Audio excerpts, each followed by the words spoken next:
我是赵少康，欢迎来到 TVS 赵少康战情室。在我们现场特别来宾，沈富雄委员、洪胜汉委员、尹乃金小姐、费鸿泰委员、林玉芳委员、钟佩君议员。哈，台风天，解放军也来。这里讲台风天可以休息了，台风天飞机很危险的。派了14架军机啊，那来，主要是西南。那美国前官员是说呢，台美日应该赶快设一个协调机制，因为日本很担心呢，台湾有事，日本有事啊，那到时候万一台跟大陆发生问题，美国一定逼迫日本来啊，日本根本不想来啊，但是美国一直逼迫他所以呢，台美日，但是美国又讲了，说日本太慢了，他那个决策太慢，日本决策本来就慢嘛，日本是要 consensus。要大家都同意，那哪那么快呢？那日本搞不好心不甘情不愿意慢慢做决策，干嘛那么快啊？所以呢，美国还怪日本太慢啊。好，那么裴洛西今天什么日子？今天是裴洛西访问台湾1年走了，老共开始围台的日子，演习啊。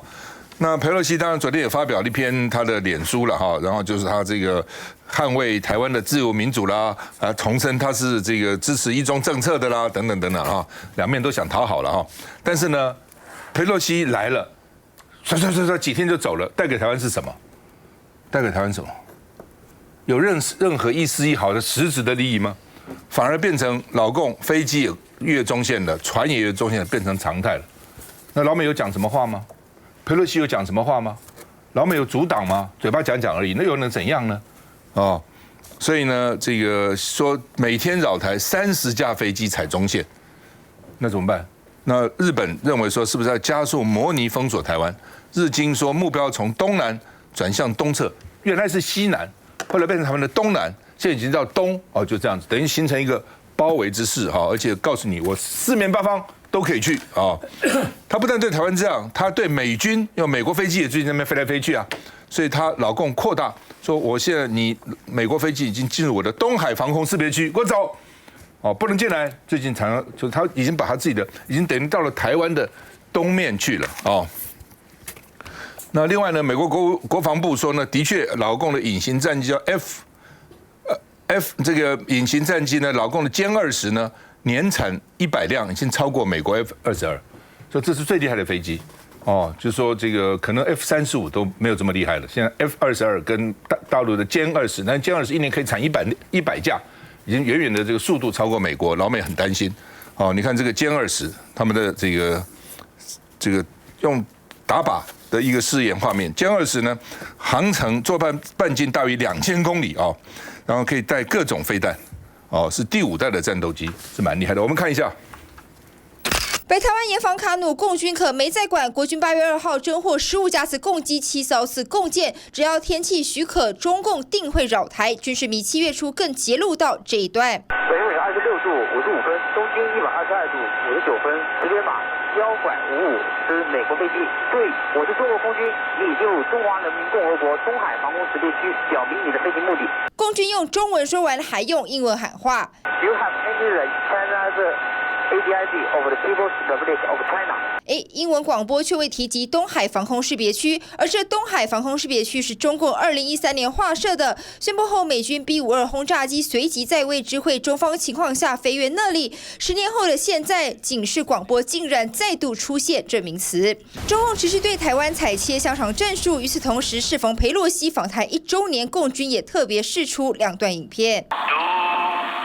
余光中的乡愁，我曾流泪。我的身影绕着宝岛飞，捎来故乡的思念。海峡的那一边，我想去看看。采一贯手法，一则是所谓的温情喊话，另一则是强调武力肌肉。而裴洛西也接受 CNN 专访。Today is the one-year anniversary of our trip, but I was not going to have the president of China tell me, the Speaker of the House, you have to ignore the democracy in Taiwan. 台美过去1年增进各层级交流，共军也借由这缘由对台增加恫吓，目前看来只增不减。一方兄怎么看？中国大陆是这样，他知道要对台湾要动手不是一件很容易的事情，但是他呢就是要逐渐的就蚕食慢慢的这个压缩台湾的整个的作战的空间、生存的空间。所以1999年呢，是中共的战机首度穿越台海的中线，他就利用所谓的两国论，李登辉提出了国与国的特殊的国与国关系，那就两国论，他穿越了。那后来就跟着就慢慢就是穿越的次数就越来越多这样。那佩洛西来啊，最重要的他也知道他挡不住啊，行政部门美国行政部门也告诉他，他是国会领袖，国务院他有没有访问哪个国家，这我们行政部门没有办法干涉。中国大陆也知道他没有办法对这个拜登政府施加什么多大的压力，但是他就利用这个机会，第一次对台湾进行环岛的演习，演习区划成有人说6块，有人说7块，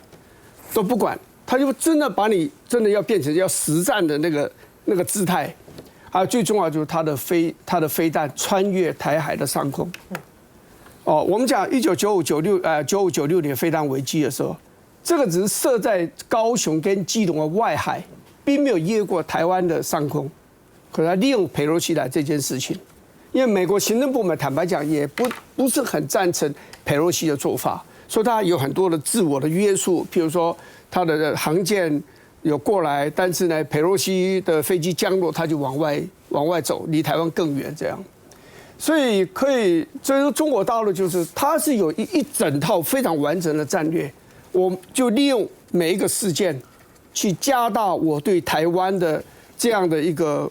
压制啊，所以这个就是我们要小心，因为它做久的，我们什么叫习以为常，常常做久了以后，我们就认为这是常态了。以前我们认为大家讲好海峡的中线，大家有个默契嘛，我们不要随便穿越，当然是。主要是我们穿越，因为我们的金门马祖就在海峡的这个中线的西部嘛，所以我们的这个飞机啊，或是船舰本来就要通过台海的中线，但是大陆基本上是不通过了。1999年给他抓到机会了，他通过了啊。然后接着就是我刚刚讲佩洛西这一次，就是他就认为这是个绝大的机会，我们认为这对大陆是个危机，是一个危险，而大陆就把这个危险变成一个机会。让台湾的这真的是我们现在的训练的空域啊，就是越来越狭窄，这不是一件很好事。所以，但是呢，我讲实话，我不会因为这样子去批评我们自己的政府。为什么？佩洛西要来，大概也不是民进党政府可以对抗的。也对佩洛西来讲，他就是一个要退休的人嘛。那他议长要离开议长的位置，那后来他决定还是要选议员，然后，但他知道他不会在在亮光的那个舞台上有所表演的嘛，所以那一次他要来，他是刻意把它表演。阿正，我觉得台风天啊，人民解放军的飞机照样来，你就不要酸言酸语，你要表示敬意，这个叫风雨如会，鸡鸣不已啊。风雨如会，鸡鸣不已，不已的。对，那当然，佩洛西去年来是一件大事啊，因为这个增加台湾的能见度啊，国际的瞩目啊，但是我们付出了一个不小的代价，就是说海峡中线不再受尊重，而且他来的飞机啊、来的船舰啊，都要比以前多。他来其实也不会有事，但是我们不得不陪着飞，不得不陪着绕。那这个对我们一个国防经费没有那么大的一个小国啊，其实这种代价我们是有苦难言，负担加重，但是也没有什么好说的。不过就佩洛西这次的脸书啊，我忽然间恍然大悟。我觉得就是很久以来，美国的政治人物当被问到说你们防卫台湾的程度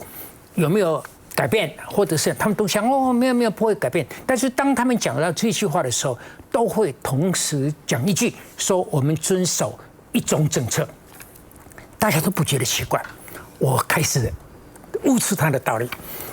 这两个并提的道理是什么？就是说，当美国政府讲到说我们尊重 One China Policy 的时候，那个 One China 是不包括台湾的，是不包括台湾。他以前那个很多外交官讲都是模棱两可啦，无意 acknowledge 啦，对不对？但是两个同时并提，就是不包括台湾，但是呢，台湾也不被美国政府看成是一个主权独立的正常国家但是这两个并提的结果就是给我们警示，就是说台湾人民也好，政治人物政务也好，对美国的对台政策其实没有那么了解，而且这个想法，美国这个政策的这个讲法，跟马英九前总统的一中各表、9·2共识是完全背道而驰，完全不能相容的。所以，但是马英九这个政策是讲给台湾的深蓝跟讲给北京政府听的，所以我们这边尤其是蓝营这边呢，如果有钱可以花，要去登广告或者去美国访问的时候要讲这一套的话，我想还是免了，因为这个一中各表、9·2共识这一套东西在美国是不存在的。啊，乃金。这个裴洛西来台的这件事情啊，大陆的这个围台军演啊，这是非常重大的一件事情。这个是中美关系的一个分水岭啊，也是两岸关系的一个很重要的一个指标的事件。就是当裴洛西呢执意要来台湾，大陆呢使尽了所有的力量叫你不来你不听的时候呢，他演示的这个围台军演，让美国呢第一次真正的意识到是说大陆是真的会玩真的。我是真的你美国再继续这样子切香肠下去，你再继续的把我的警告不当一回事，我是玩真的。所以这件事情呢，对于美国来讲，对于拜登政府来讲，是一个重大的一个警讯。然后，所以呢，在这一次的这个军演之后呢，中国不就是断了跟美国的那个军事沟通管道吗？然后后来这个新的这个国防部长上来之后，他们到现在也都还没有恢复啊。这件事情啊，对于美国来说，他们意识到说这个大陆的这些红线底线是真的是不能触碰的，所以为什么麦肯锡后来他也说要来台湾，蔡英文赶快叫他不要来，他去的原因就在这里啊。那个裴洛西的那个声明里面呢，讲到说，后来这个蔡英文呢到这个美国去，然后麦肯锡他们这些人呢也在雷根图书馆给了他适当的这个接待，这个接待就是说你不要再搞事了，就是说。美国也吓到了，就你不要再搞事了，台湾不要再搞事了，所以赖清德接受到待遇就这个。但是中美关系在有关于两边的这些的冲突上面呢，他们是不是要解决？是要解决的。所以说呢，不管是说解放军的这个军机这样子对于美军的军机这样子呛虾哈，或者军舰这样呛虾，它其实都在告诉你美国说，你今天如果大家不坐下来谈的话呢，后果呢就是你美国自负，因为你美国它是抵近，它距离上海什么100公里啦，你临近我的领海，你临界我的这个临街区，是你美国一直在不停的在挑衅啊。那所以我们看到杨涛去了美国，然后他不但见了这些康达，他也到这个五角大厦见了印太助理部长。他们到底在做什么？他们就在谈这些如何的避免冲突发生。所以对于台湾来讲，这个时刻是真正的非常危急关键的时刻。就明年到底是谁当选，其实真的就是和平与战争的抉择。杨涛是大陆外交部的司长，到美国去应该是跟国务院对口，怎么去跟国防部的印太助理部长谈呢？对，就表示说老美国防部想跟大陆国防部谈，没有管道，大陆国防部不跟你谈，只好退而求其次跟外交部谈，外交部他管这个东西呢，但是没办法，只好这样啊。我常常讲，刚刚讲的那个空域的缩小，对我们的飞官有很大的影响。对，因为我们现在空间非常小，然后老共常来，那你要要飞上去啊，要驱离它，你不能派一个小飞官去，都要有资深的，所以这些飞官没有时间去教那个新的飞官，这非常重要。因为飞官那很多的训练，一个飞行员训练不简单的他没有时间教，这是第一个。第二个呢，训练的空域又缩小了。所以我们现在将来要找的新的飞官，飞机新的来 F-16V 来了，那个飞官都那个问题都蛮大的。我常常讲说，两岸之间就是本来就是你台湾小它大，没有办法的事情，这不是丢脸事，那本来就是这样子啊。你认为加拿大可以打过美国吗？你认为墨西哥可以打过美国吗？就在那个地方啊，你认为他可以打过他吗？同样，你认为台湾可以打赢大陆吗？那你打不赢他，你是一个事实嘛，你承认嘛，你就小心不要去惹他嘛。那你台湾能怎么做呢？我不要惹你嘛。所以任何火上加油的事情不做。这件事情包括美国的朋友，如果你觉得这件事情做了以后对台海的和平、对台海的彼此的这个互动有不好的影响，这种事情就不要做，少做嘛。至于说裴洛西来，玉芳兄，我真的不相信民进党没有设法去邀请他来，绝对有。萧美琴没有去邀请他，裴洛西没事突然说我要到台湾去，我才不相信，一定是民进党政府想尽办法邀他，邀来了，就搞了一个这个对台湾来讲，搞了一团，变成一个新常态，变成这样子嘛，一定是这样子了。休息一下再回来。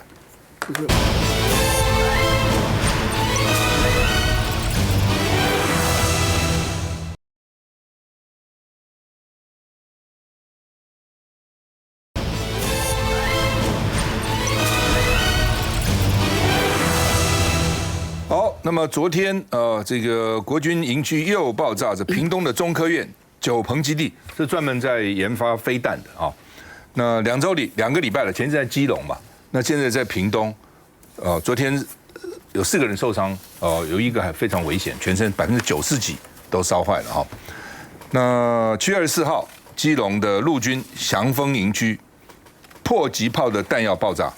，9个人伤哦。有2个士官手背都断了哈，伤势比较严重哈。那另外呢，屏东九鹏基地呢，1个人95%严重烧烫伤。那为什么怎么会这样呢？哦，他们说是这剩下的药啊，这个炸药啊，哦，这个要销毁，结果呢发生闪火哦，因为任何东西都有所谓闪火点，英文叫 flash point， 还有着火点叫 fire point。那大概到了闪火点，一爆炸起来呢，一烧起来3000度。说他们防护衣只能耐800到1000度，哦，已经很高了，但是烧起来是3000度，所以更没有办法防护哦，所以整个衣服也都毁损了哈。中科院说，我们是按照 SOP 作业啊，但是防焰衣没有办法抵挡超过2000度的高温啊，但现在到了3000度了，那怎么抵挡呢？问题是不应该爆炸，怎么会爆炸呢？哦，那另外呢，当时他们研发出来的神空飞弹呢，震撼东海岸，哦。那说呢，这个有一点好像跟刺针飞弹的这个效果差不多哈。那这个叫做神秘51区，赖士葆就说啊，你3不5时一直爆炸，谁受得了？而且居民都不知道哦，基隆爆炸后，居民才知道说这怎么回事啊？昨天也是爆炸，居民是看了新闻才知道说，哦，那边发生爆炸也不知道哈。所以这个地方是我们飞弹火箭试射的重镇了哈。那一个是火箭本身推进的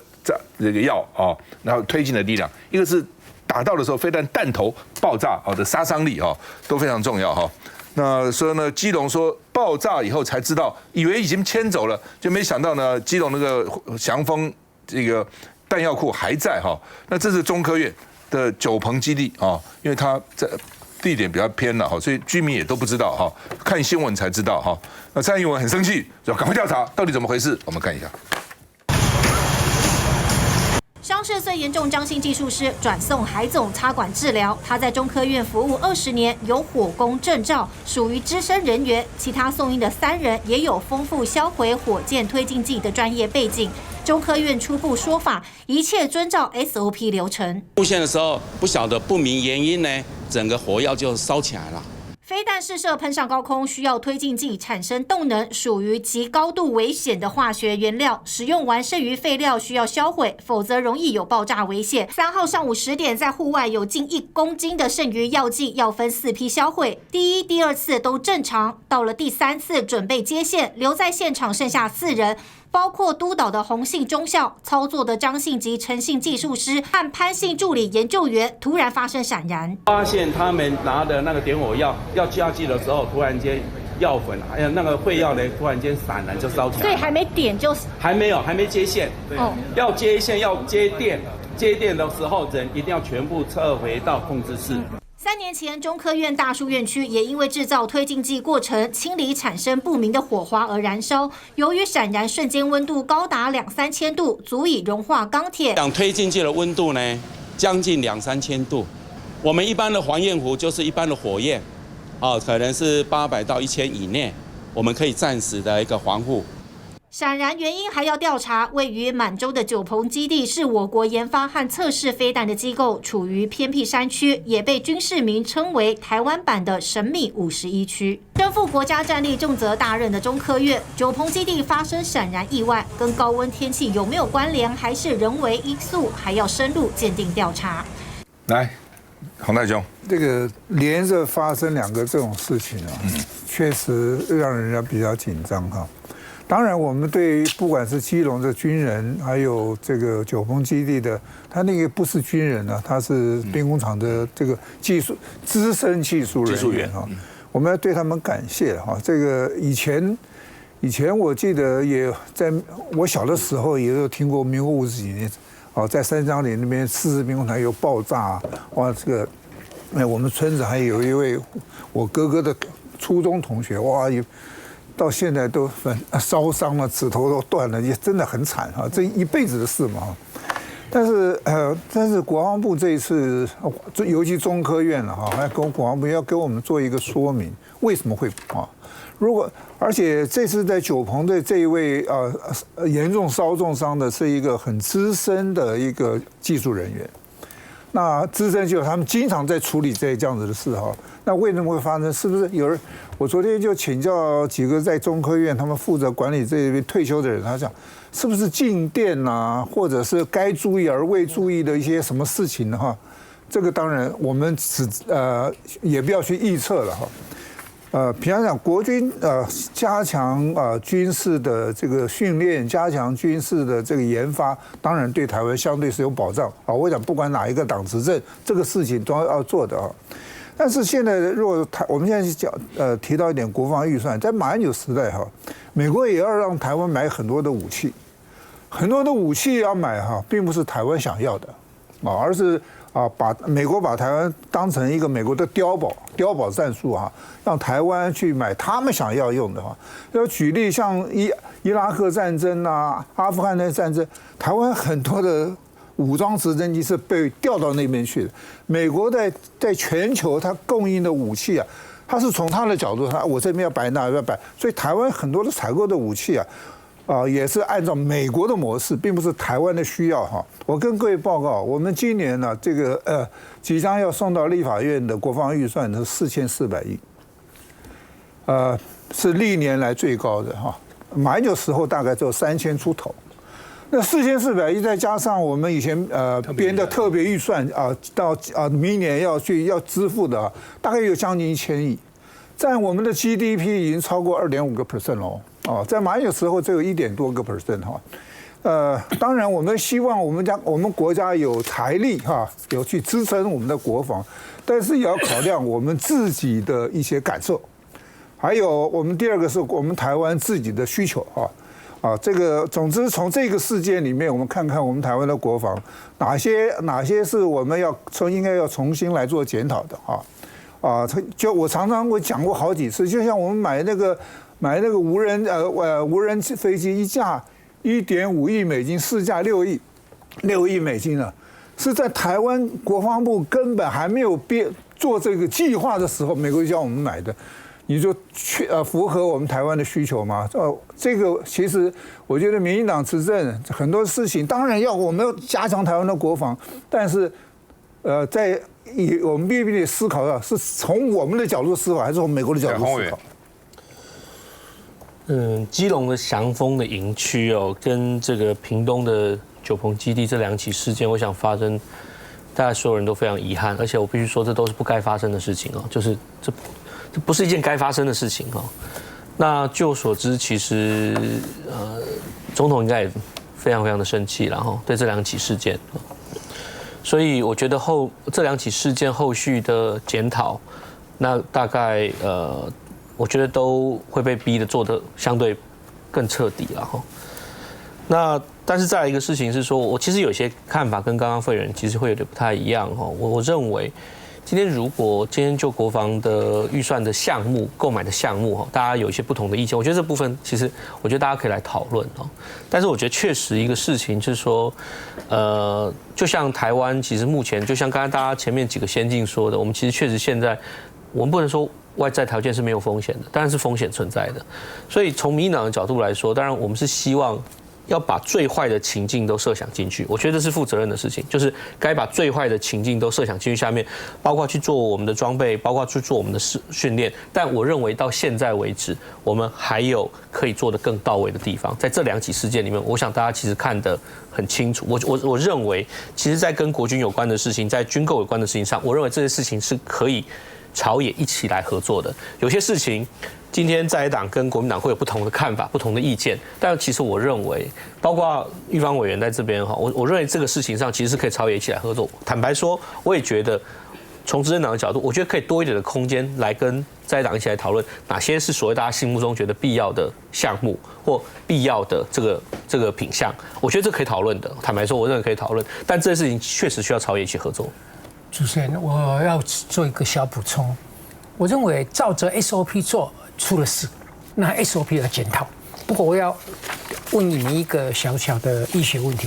如果你有选择，你宁可2个手截肢？